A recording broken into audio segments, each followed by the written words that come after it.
गरीब नंद के घर आई दुर्गा माँ। कंचन, ओ कंचन बिटिया। जी माँ। बिटिया शिवम के लिए 2-4 रोटी पका दे, वरना सारा दिन भूखा रह जाएगा। आज उसको जल्दी जाना है। कंचन रसोई घर में आकर कनस्तर खोलकर देखती है। इतना जरा सा आटा है, कोई नहीं, इसमें माँ और भैया के लिए रोटी बना दूंगी। चूल्हा जलाकर रोटी बनाने लग जाती है। छोटी, खाना बन गया क्या? जी जी भैया लाई, जल्दी से सब्जी कर देती हूँ। हे भगवान, सब्जी तो खराब हो गई। इतनी गर्मी जो पड़ रही है, इस सब्जी को मैंने खुद ना खाकर अपने हिस्से में से बचाया था भैया के लिए। कंचन दुखड़े मन से रोटी लाकर देती है। ये लो भैया, आज बस रोटी ही है। अरे तो इसमें इतना दुख क्यों जता रही है? आज राजू की सब्जी में से लेकर खा लूंगा। और ये तेरा हाथ कैसे जला? हाँ, कितना काम करती है तू। तभी तो कहती हूँ भैया, भाभी ले आओ, ताकि इस गरीब ननद को भी भाभी का सुख मिले। बहुत बातें करने लगी है तू। हाँ, अच्छा मैं चलता हूँ। शिवम बात काट कर चला जाता है।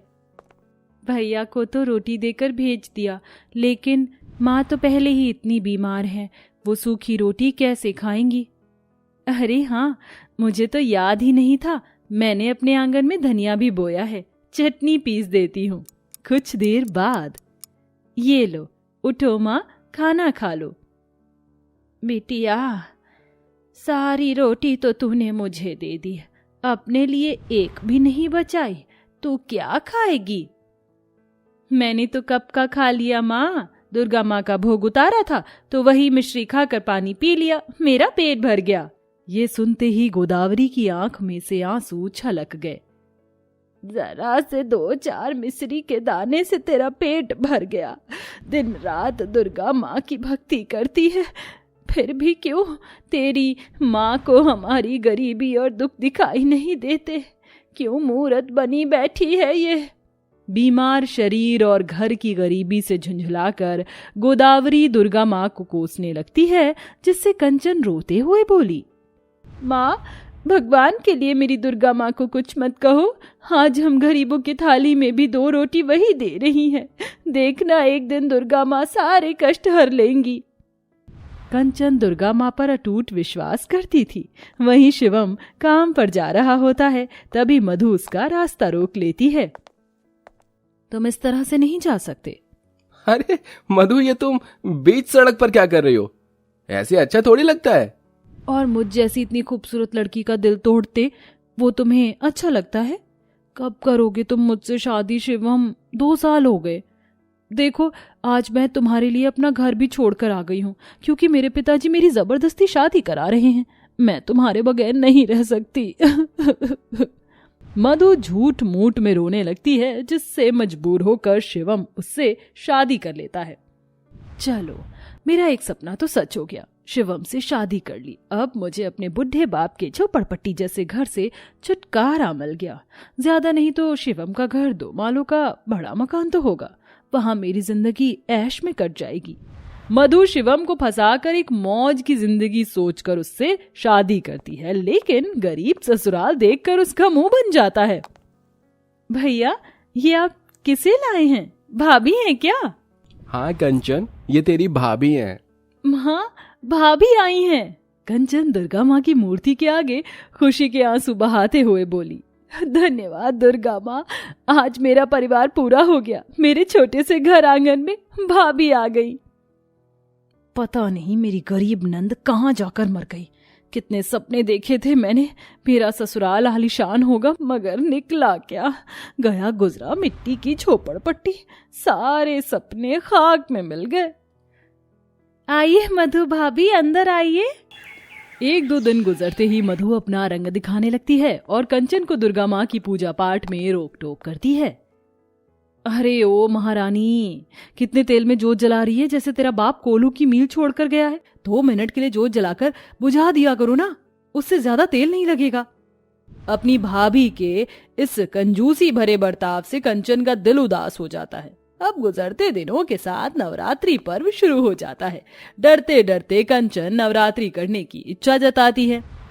भाभी, क्या है? क्यों सर पर खड़ी है? मैं घर में नवरात्रि करना चाहती हूँ, उसके लिए फल प्रसाद चुनरी लाना है, थोड़े पैसे दे दीजिए। मधु गुस्से से दांत पीसकर मना कर देती है। कोई नवरात्रि नहीं होगी इस घर में, 1 रुपया नहीं दूंगी मैं तुझे। चले कपड़े उठा और नदी से धोकर ला। कंचन टूटे दिल से नदी पर आकर कपड़े धोने लगती है। उसकी आंखों से बहते आंसू नदी पानी में बहे जा रहे थे। दुर्गा माँ, मैंने तो बस आपसे खुशहाल परिवार मांगा था, लेकिन मुझ गरीब ननद के घर में कैसी कंजूस भाभी आ गई है जो मुझे नवरात्रि नहीं करने दे रही। कहाँ से लाऊंगी मैं जौ, मिट्टी, फल, चुनरी, श्रृंगार, लाल जोड़ा। तभी कंचन को नदी में 9 छोटी लड़कियां बाल धोते दिखती हैं। कितने सुंदर केश हैं इन बच्चियों के, बिल्कुल 9 देवी माता जैसी। कंचन उनके पास आती है। क्या हुआ? तुम दुखी क्यों हो? मेरी भाभी मुझे नवरात्रि नहीं करने दे रही और ना मेरे पास पैसे हैं। तुम्हारे पास जो भी है तुम उसी में से नवरात्रि करो, दुर्गा माँ तुमसे अपार प्रेम करती है। नवरात्रि के अगले दिन गरीब कंचन सच्ची भक्ति से कलश बिठाती है।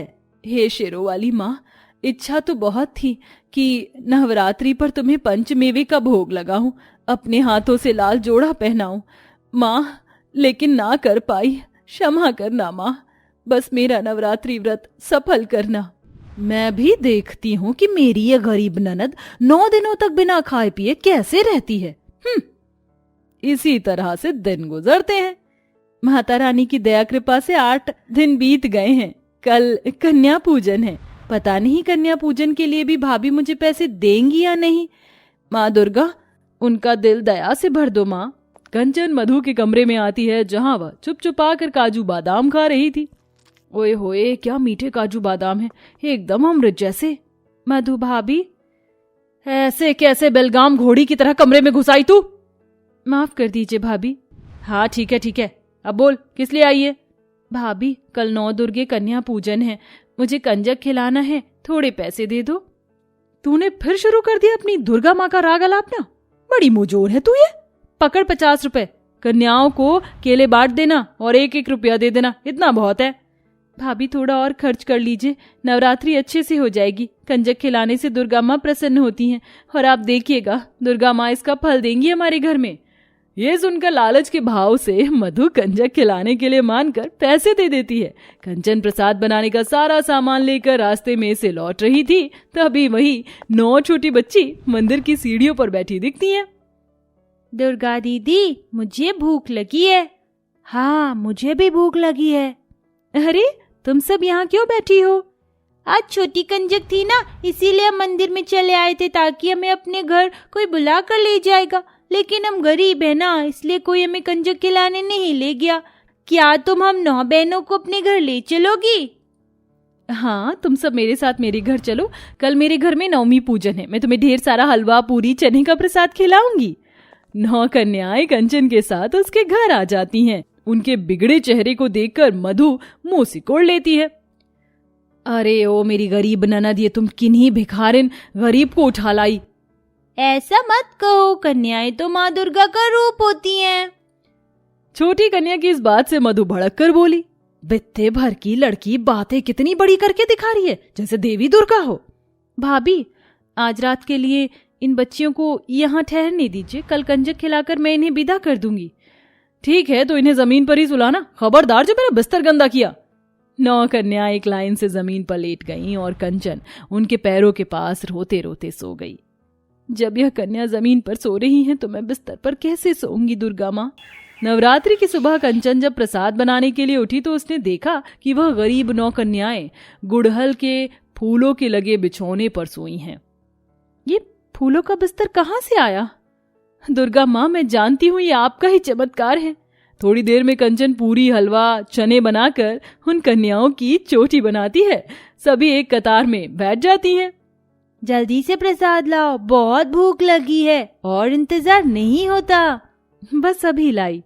ठहरो कंचन, तुम नहीं, कन्याओं को प्रसाद मैं परोसूंगी, पैसे मेरे लगे इसलिए पुण्य मुझे कमाने दो। मधु प्रसाद परोसती है, कन्याएं खाती ही जाती हैं। और पूरियां लाओ, और मुझे चने हलवा। लाती, ये लो।